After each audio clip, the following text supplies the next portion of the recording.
வணக்கம். Moral of the story. ஒரு கஞ்சன் கதையை பேசுவோங்களே.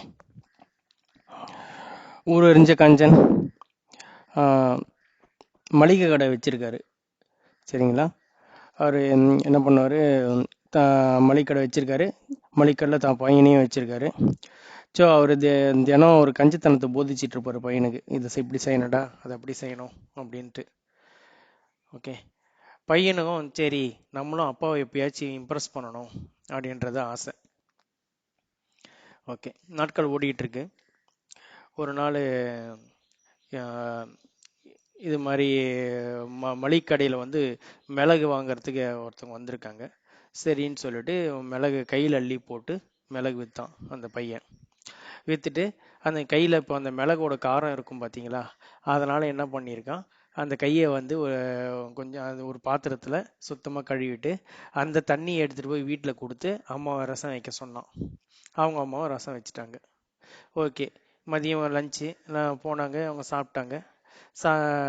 கஞ்சன் வீட்டில் என்ன காய்கறியாக இருக்கும், சோறும் ரசமும் மட்டும்தான் தின்னாங்க. தின்னுட்டு வந்தாச்சு.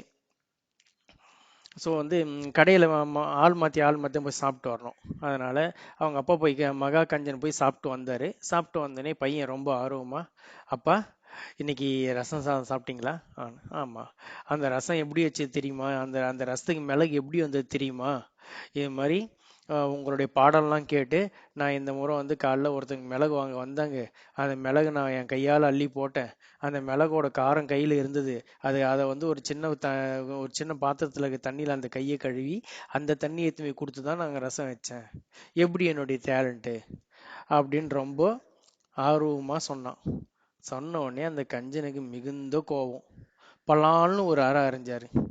அரைஞ்சிட்டு, ஏண்டா ஒவ்வொரு விரலா கழுவி இருந்தா 10 நாளைக்கு ரசம் வந்திருக்கும்ல, இது மாதிரி ஒரே நாள்ல 2 கையும் பூச்சி கழுவிட்டியாடான்னு கேட்டாரு.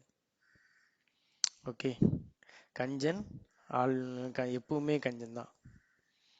மீண்டும் விவாதிப்போம்.